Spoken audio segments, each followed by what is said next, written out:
Hey everyone, today we are back in the puppy pack. I love rotating packs every now and then and just, trying something fun. And I decided to revisit the puppy pack with the battle stats. So with battle stats, the whole goal is to generate as many stats as we can in battle. So I've done this in custom pack, I've done this in star pack, attempted in turtle pack, and done it in unicorn pack as well. Had some really good runs. I think I'm leaving out a pack that I did. Maybe it was golden pack. Had some really good runs. Custom pack definitely was one of the strongest. Star pack actually made a really good counter to the woodpecker, running the saber tooth and triceratops and that stuff. So star pack really strong with battle stats. The puppy pack. What I did before in the puppy pack was the toy build. So I tried to use Stingray with the flashlight that'll give 6/6 in stats to the frontmost friend, with a chameleon, and I don't know if I got the mandrill cooking, but I think I was trying mandrill chameleon so I could get those stats in battle. It just fell off really hard and it just didn't generate as many stats as I wanted to. It was kind of like a 2-pet synergy instead of a full team synergy. So I knew at that point, after those attempts, what I had to go for was the perk synergy. So that's what I'm going for in this run. You see on turn 5, I freeze a Frigate Bird. Frigate Bird will replace an ailment with rice. So that is the first piece of the puzzle, and I'm just going to let this kind of build slowly because this turned into a great run. Typically when I run perk builds, they don't look anything like this. So I thought it was really cool to be able to use the Frigate Bird with the combination of all the other kind of perk pets. So they've got a big old chipmunk carrying us, but we're starting to run into chilies. And in puppy pack, turn 6, 7, 8, 9, you're just non-stop running into chilies. So I knew I wanted a tar or a snapping turtle. I was going to take the first one I saw. Luckily, we got the snapping turtle. And we can use the chipmunk to get the attack cooking on him. And there we go, we get the microbe. So the microbe with the Frigate Bird are two of the options that we wanted to kind of get this cooking. And if you're familiar with perk builds, you probably know what the last two pets are going to be. But we're just going to let it slowly build up. And there you go, the skewer, the skewer with the weakness. It's just ridiculous. And yeah, we're going to take microbes because it's a level up. I can get something I want. That Panther was there. I just want to make note that Panther was there. I know that Panther was there. I was actually not going for Panther builds yet, but after this run, I went for Panther builds, and stay tuned for the bonus clip because it's great. It is absolutely great. We kind of show the two variants of what I think are the strong battle stats perk builds, and of course, Elephant Seal. Elephant Seal is one of those units, and I probably should... oh no, I have the Frigate Bird behind the Snapping Turtle because it's not going to cleanse itself. So now we'll get rid of that weakness as well. Skewer pops off. And if you saw, the rice on the Elephant Seal gave stats in battle. So now we're triggering our stats in battle with the Elephant Seal. Roll the whole turn down looking for an axolotl. Oh, I just gave it up. So looking for an axolotl or an Elephant Seal level up, or obviously Frigate Bird, Snapping Turtle. Actually, Frigate Bird level 2, probably okay. I'm not sure if we get it level 3 in this run. Yeah, a little different order operations there. Is that because the... Why did it cleanse the Elephant Seal first this time? That's interesting. There's the axolotl, so we can bring it in and take the chocolate on it. So I wasn't concerned with really spamming perks outside of battle. I figured if I got this set up right, it should be pretty strong. The axolotl gives permanent stats in battle. So everything the axolotl is giving is permanent stats. The Elephant Seal in battle obviously is temporary stats. But yeah, you can see it right here. It's so powerful, especially if they don't have anything to clean up the weakness, if they're not passing perks back, if they don't have a Frigate Bird. This combo, once you get the scaling rolling with it, it's ridiculous. And if you run into this, you might be like, oh, they look kind of weak, but then you kind of see it start popping off, and you're like, oh man, that's crazy. And yeah, pancakes, a nice little cheese way to get those battle stats. I count pancakes as battle stats because you're using it in the perk slot. So you're using that perk slot to get your battle stats. There goes our Frigate Bird. Unfortunately, it didn't hit the elephant seal. That's kind of just a risk. I don't know if I would necessarily be able to like specifically target the elephant seal. But that's okay. We just need one good round to kind of show the punching power. And yeah, the elephant seal is double in battle, so it's 4-4. Yeah, a little protection on the axolotl. We don't want to get sniped. It's all just looking great. I could have min-maxed this probably a little bit harder, but it's hard to win in Puppy Pack. And this team absolutely pops off. I mean, look at this.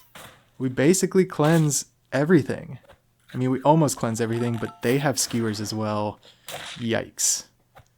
Yikes. Let's see. Oh, what a draw. What a draw. So much fun.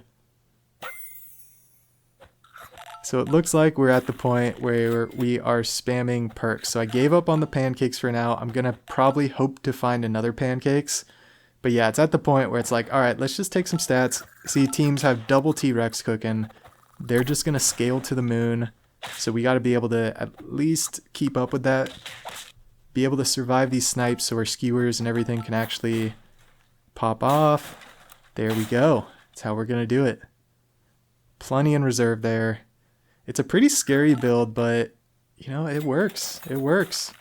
And I figured level 3 snapping turtle's probably better than level 3 axolotl, just to replace that last weakness on the axolotl. But here we go. The pancake gives plus 8-8. Elephant seal is going to give plus 20-20 total on all the activations this turn.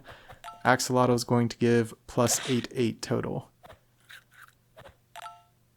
Total plus 36-36, so not the best in battle stats, but I was really, really happy with the synergy. And like I said, we're going to have a bonus clip here that kind of shows a little better with the battle stats. I just think this team is so cool. So I actually decide, okay, this team's cool enough. We don't really need the pancakes. Let's just get the dub. So yeah, you got the microbe weakness, the rice giving more stats. It just all works, right? It's like the double in battle scaling. I mean, this team would be approaching 50-50 pretty quickly, I feel like. And this team is terrifying that we're facing. I mean, they have multiple 50-50s. And yeah, because we're strong all around, it just works out.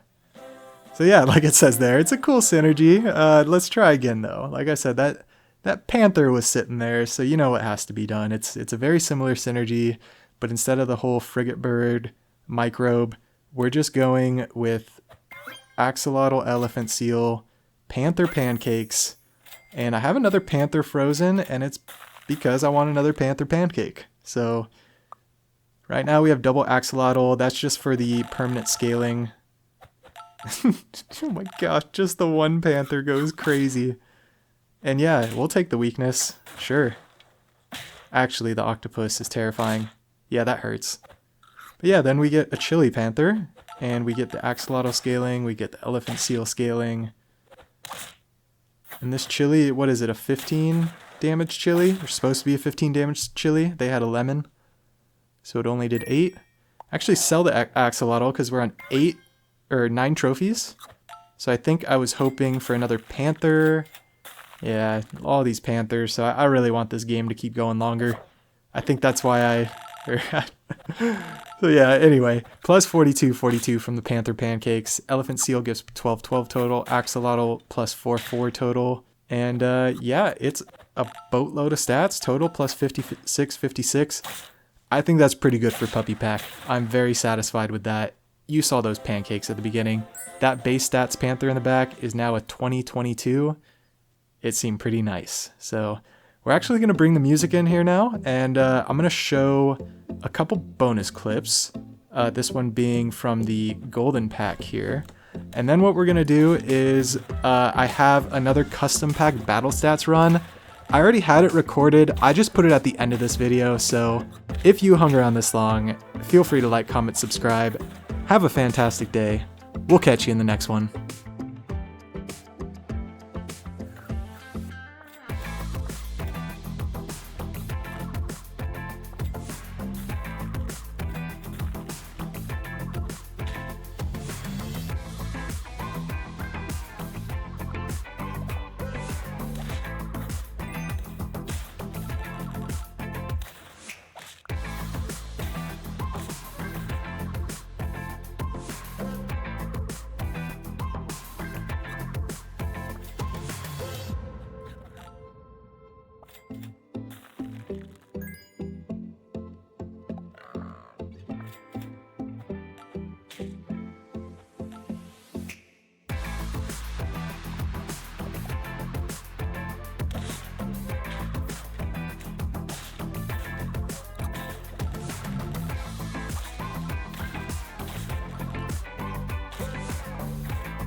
Hey everyone, today we're back in the custom pack, and this custom pack is set up for one simple thing. It's Mantis Gaming. This pack was converted from my Transform pack. Feel free to pause and take a look around if you want to see more. It was converted from my Transform pack, which was my weekly submission pack. I haven't submitted it for a while. I still have plans to do it in the future. I just need to figure out how things work with all the updates.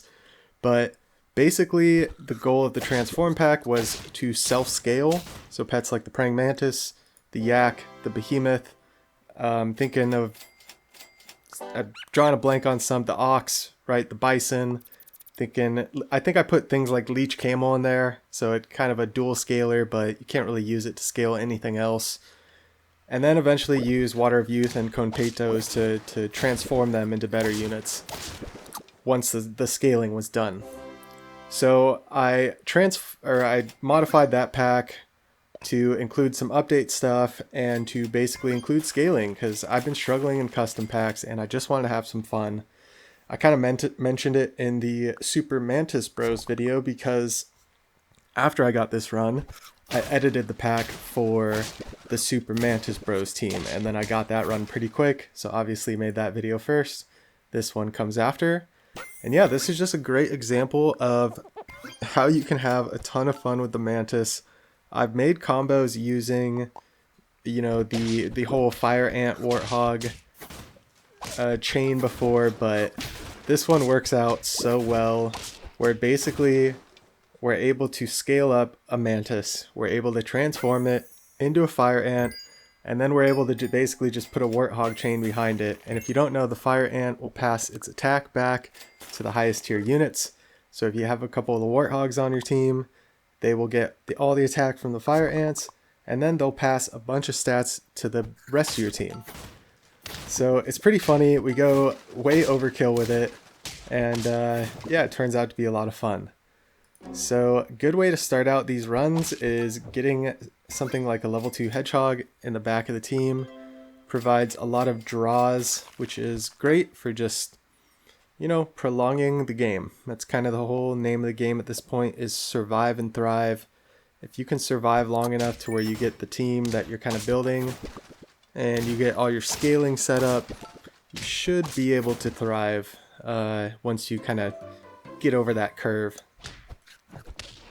I also wanted to make a note as well that recently reached 500 subscribers, which absolutely blows my mind. I would have never expected to ever get even close to 500 subs.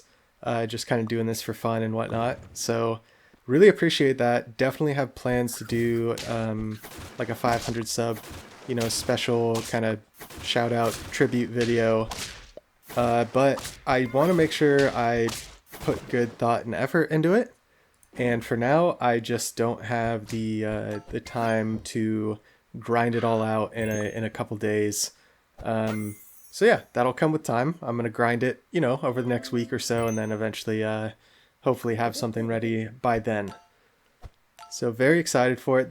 Thanks again for all the support, all the subs, all the, you know, engagement, the comments.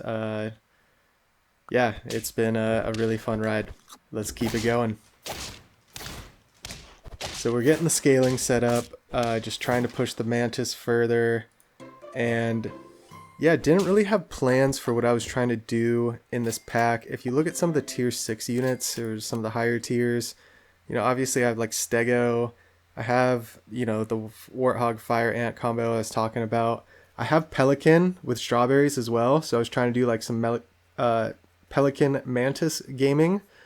And then I had Leviathan as well, which I thought would be really cool to use with the Mantis, where you have the Leviathan in, it spawns the fish, and you just have the Mantis faint the fish every turn, so you don't have to actually buy something. And you get a little bit of scaling, I guess, from the fish. I don't know how exactly it all works, but I was messing around with it a bit, and yeah, it worked out well. It was fun. Just didn't get anything worth showing, I think. But yeah, it'll be interesting to see again how this one builds up. It's like I said, I recorded that other video first, and yeah, this one's just been sitting in the replays for a little bit. So we're taking scaling on the baboon. So I was thinking at this point maybe I was still considering the pelican. You can see me freezing strawberry jam, right? So I'm still considering pelican. I also figured this monkey is going to start getting scaled, so fainting the fire ant with the mantis, the attack will go onto the monkey. We have a ways to go in this game, so I figure how can I get stronger? Well, that's by using stuff like pelican, right? But we have the melon on the mantis, so it's kind of a tough call. Definitely a tough call. Decide to go with a stego. Put a strawberry on the baboon. It's really funny how this is all going right now, because I don't really remember this point in the game, and then it all kind of just flips pretty quick.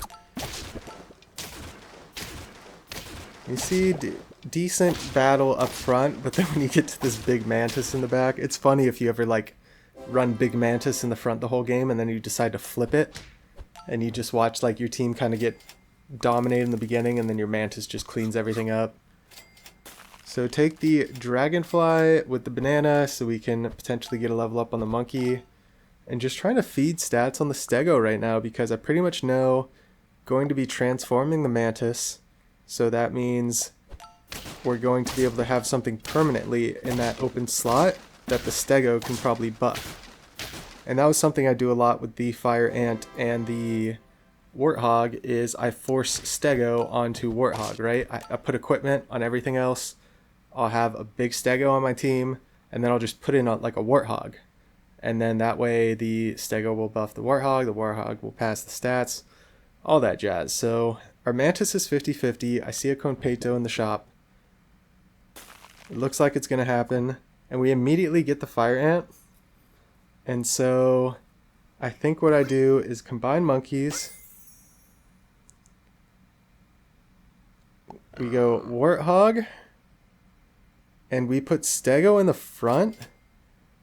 Partly because the Fire Ant, you know, doesn't need the monkey buff, right?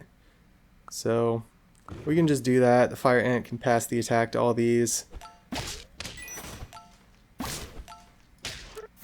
And, well, there's the attack getting passed. So then the Warthog is essentially only giving health to these just because the level 3 50-50 Fire Ant is so strong. But it all works out, don't worry. We'll see it in action. 2 chocolates, and I'm passing things up, like passing tigers up, passing decent pets up, which is kind of a bummer. But we still have time, right? I mean, 7 trophies, I guess, 3 hearts. And these teams I'm facing on turn 14 just don't seem that great. But they only don't seem that great because we have so much scaling and like a really good combo with the Fire Ant Warthog going. So as long as we don't get sniped, honestly, should be fine. And again, we're not going to get to see the Warthog faint yet, which is okay. So level up the Warthog. There's another stego. Decide, okay, the baboon can go. Let's just go ahead and go double stego for a turn, I believe. We can level it up next turn, and then we can get some crazy stuff going, hopefully. And I was kind of bummed I committed to stego having the Fire Ant Warthog combo, but I don't know. It all works out. And you see Amalgamation team, really good team. 23 HP, 19 HP. All the way back up to 50 HP for the draw. And I was like, oh boy, drawing's kind of scary too. So you don't want the game to go too long. So I figured it'd be funny to have a base stats tiger behind this Warthog. And yeah, get an alpaca from our monkey. So hoping to get something else besides alpaca. Still keeping the stego out in front. And really easy team to mow through turn 16. So lucky matchup for sure. Oyster and another Warthog. So 2 almost base stats Warthogs. I'm basically gambling with the Fire Ant that it's going to hit both the Warthogs. I really hope it does. I guess there's a 25% chance it doesn't, and look, it does. It hits both of them. So the first one goes off, and it gets our stego to 50-50. And then look at this, 21-19.